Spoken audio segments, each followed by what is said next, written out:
দ্বিতীয় অধ্যায় সাংখ্যযোগ। শ্লোক নম্বর 59।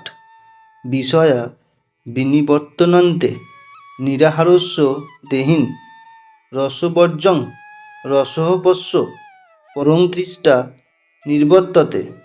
দেহধারী জীব ইন্দ্রিয় সুখভোগ থেকেই নিবৃত্ত হতে পারে, কিন্তু তবুও ইন্দ্রিয় সুখভোগের আসক্তি থেকে যায়।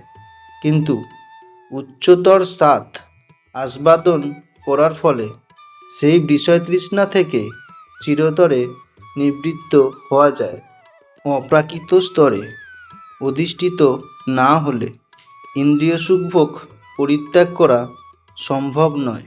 বিধিনিষেধের দ্বারা ইন্দ্রিয় সুখভোগ থেকে নিবৃত্ত হওয়ার পন্থা অনেকটা রোগীর বিশেষ ধরনের খাদ্যের ওপর নিষেধাজ্ঞার মতো।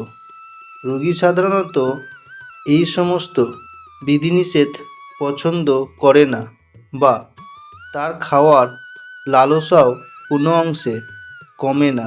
তেমনি যম, নিয়ম, আসন, প্রাণায়াম, প্রত্যাহার, ধারণা, ধ্যান ইত্যাদি অষ্টযোগের মতো কিছু পারমার্থিক পদ্ধতির দ্বারা যে ইন্দ্রিয় সংযম তা উন্নত জ্ঞানহীন অল্প বুদ্ধিমত্তা সম্পন্ন ব্যক্তিদের জন্য অনুমোদিত হয়েছে।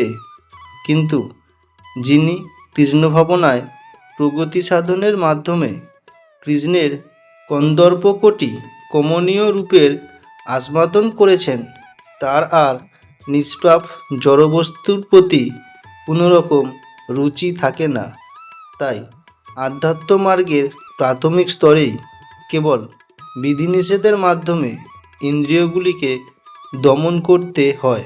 কৃষ্ণ ভাবনায় যতক্ষণ পর্যন্ত রুচি না হচ্ছে, ততক্ষণই এই বিধিনিষেধগুলির প্রয়োজন হয়।